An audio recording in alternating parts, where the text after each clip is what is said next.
What's going on, everybody? Matt Malatesta, VYPE Media. We got some heavy hitters this week. We've had some heavy hitters. We got one of the heaviest hitters in the state of Texas, the new athletic director of Katy ISD, Lance Carter. Coach, I know you as coach. Yeah. But hey, congrats on the new that's position. That's a environment I don't ever want to lose, because at the heart of us, that's all we still are, I take that, just as fondly as I do being called a father, of the term coach is, that's what I've answered to for years. That's what my wife calls me, I can't be more pleased with that. Well, I know, you and Debbie Debbie Decker worked so closely together, but now, what do you think the new challenge is? Is it a time thing? It seems like you're super prepared to take this over, but just talk about, how excited you are and some of the changes, I guess. I've done a couple of interviews now, and everybody wants to know about the changes and that type of stuff. I was handed the keys to the best sports car in the state of Texas.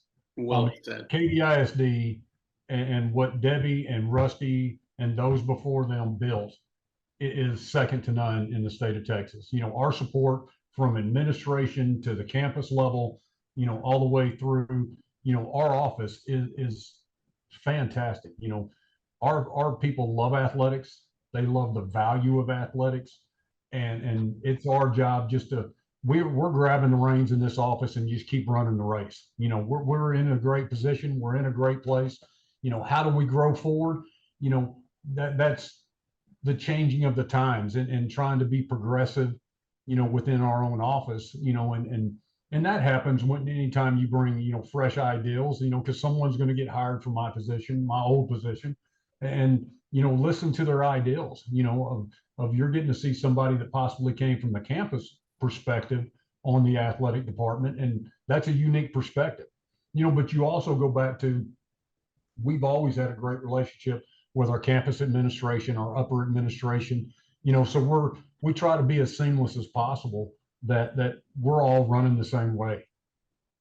Talk about having coached, being a head coach at May Creek, to being a dad that's got kids at Katy ISD, to now, being in administration for a period of time. I keep hearing the Katy way. It's a culture. What is the secret sauce? What is the secret sauce of Katy in that Katy way, that mantra? I think, the piece that was the Katy way, learning the Katy way for myself, was this is a total organization from top to bottom. That the level of, respect and you're going to get from all the way from upper administration and the help, and there's always a process. We like to have a form for everything, because the more prepared we are, the more checks and balances we have, the more we stay out of trouble. And so that's a big piece of the Katy way of we're never going to leave a stone unturned. And we want to do the very best we can to prepare our coaches and to be those servant leaders that help our coaches progress their own programs. The growth of the district, and you see how many schools you have.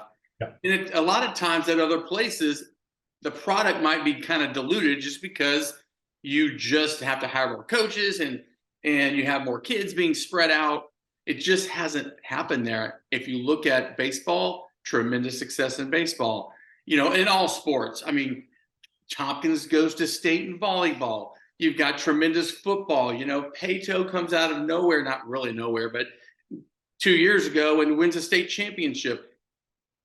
How do you keep the level of success as you continue to grow? Let me tell you what the key to this is, and we saw it firsthand this year when we added Jordan and we added Pato to already a 17 district, and now we're a 9-team district. The competitiveness out of our own district prepares you for the playoffs. There are so many good teams. I don't care what sports you're talking about, whether it's volleyball to football to basketball, soccer, every one of them, when you're taking 4 teams to the playoffs, there are 5 that are sitting at home that are not, and they're playoff worthy, they're playoff caliber, and they can't get in here because of how competitive our own district is. That is says a big thing on our success. You know, when you get to play that caliber of people week in, week out, and for most sports, it's double, you're getting to play them twice. That prepares you for the playoffs. I agree. You know, I'm always fascinated, like coaches have success and they go into administration. How was that transfer or that transition when you went from being a head coach and running a program to in the locker room and the relationships to moving into administration where you're kind of coaching coaches at that point? That's all this is now. Is you're getting to coach adults, and you know the after effect is our coaches including us in the program. I mean that's where I still get to have a little bit of a kid relationship, is because our coaches are so welcoming to get us back into their programs, and we're seen and we're at their games and that type of stuff. And you got to get out of your comfort zone. No, it's not your team anymore, but how can you celebrate those kids and those coaches as much as possible? You asked about how it prepared us, but we were all at we have a complete athletic program now that we're responsible for. But when you're a campus coordinator, you have those same 14, 15 sports that you're responsible for. And it's those relationships that you founded and you forged on your own campus that it's a bigger picture now. It's the same thing. You're just coaching. You're not coaching one volleyball, helping one volleyball coach. You're helping 9 and soon to be 10. It's just broaden your perspective, if you will. Yeah, it's a scaling of your job, really, and Yeah. that's what's it's a big scale. So talk about, what do you miss the most about being on the sideline? Well, and I want to go back to something real quick, Matt. Yeah, And right now you're talking to Lance Carter. I've got 4 fabulous people in my office that every one of them are so valuable. And one thing is it's a divide and conquer. That no one person is doing everything in this district. I mean, we've got 4 others, assistant ADs that are fantastic.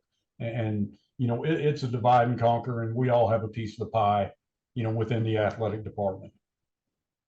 what do Now, you miss? What do you miss the most from the sideline? oh man, there was Yelling at referees, oh yeah, well I still giving them scream. the I mean, the side I eye. I get to see, now the officials get to see me smile more. Right. They said I didn't realize you could smile, so that was different.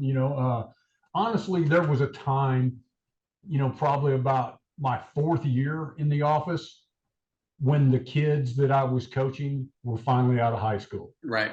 And it was that realization that you're not going to have that direct impact on that kid's life anymore.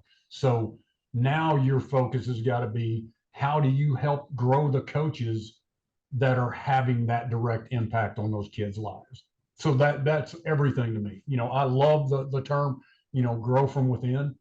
I want to make the Katy coaches, the Katy ISD coaches, the very best that they can be. What do we need to do to help every coach in Katy ISD grow? Because if we can grow them, that just makes them better leaders. Well said. You That's know, all. you go back to family and the Katy way and your family. I guarantee I can just see it in my mind where your kids were on the sideline, probably ball boys, and now they're like Yeah. they're dudes, right? Yeah. What is We're blessed. I mean, I'm blessed with great kids that work hard. My own children, right? I'm very blessed, and I don't take anything for granted. Um, What has that been like to be able to see them? And you're very connected, so to all the programs. But what's that been like to see them grow in KDISD? the education they get, number one, I know has prepared them for the future. Um, Whatever high school they would have been at, I would have been comfortable with them being coached by any one of our coaches. I know, and every father knows this, at some point in the life, your dad. And I ran through it. The best story that I've got, I was still coaching, and my oldest son was an offensive lineman for us, and we're out in the backyard and we're doing something, and my son whipped around on me, but Coach Sharp said, and I whipped right back on him. I'm like, who do you think Coach Sharp in high school? Yeah, that was me. Yeah. So who do you think taught Coach Sharp all this? So at some point you just got to give up the reins and let other coaches coach your kids, and just be a good parent. That's my goal now. Is I just want to be a good parent, because I can't be coach. I'm dad. Right. Finally, just talk about mentors. Who's mentored you to get to this spot in your career? Oh, wow, that's a deep list. And I go back, probably my very first head coach was Mike Crow, and I got to see what a true gentleman, and just to do it right, a good family man. I mean, I was 21, 22 years old, had just gotten through playing in college, and was just a straight knucklehead. And this guy took me under his wing, and he was probably 20 years in, 25 years into his career then. And I got to see what it was like for him to lead a family, to lead a team. That I was blessed to be surrounded, and be taught by him first. I try, you talk about mentors. I try to take something from everybody, and not just guys that I've worked with. I mean, I could tell you every head coach I've ever worked with, I took something away from them. Mhm. Even in the role of an assistant athletic director, you know, I take pieces away, and probably the more I take away from someone is kind of in the latter part of their career, because Diane Lofton at Katy High School, and her leadership and how she led that campus and what she did as a mentor to so many coaches, and not just soccer coaches, to so many coaches within Katy ISD. Steve Reese, when in the latter part of his career, how hard he worked as a coach and as a teacher and as a mentor to kids. And even when he stepped down as a head coach and became an assistant boys basketball coach in our district, him. I mean, there's just so many. I mean, you try to take something away from everybody. And, every one of us got the secret sauce.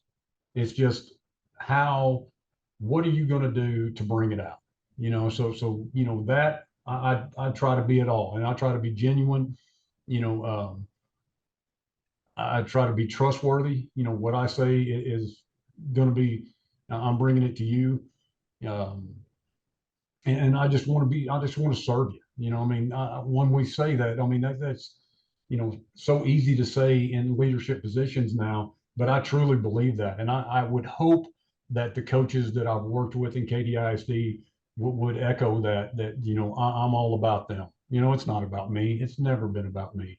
It's about them, and what we can do to make their programs the very best that they can be. Well, y'all do it the right way.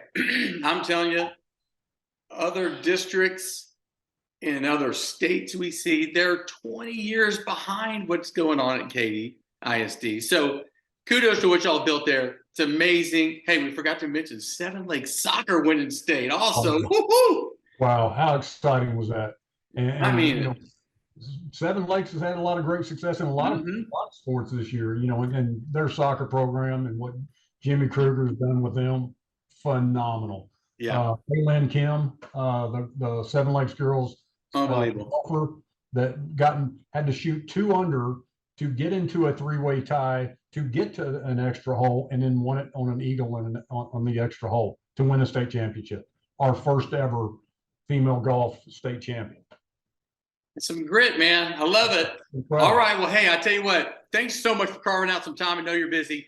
This is the new athletic director, but he's an old Katy ISD guy. Lance Carter, the new athletic director for Katy ISD, the preeminent district in the country. Congrats, coach. We will see y'all at the games. Yes, sir.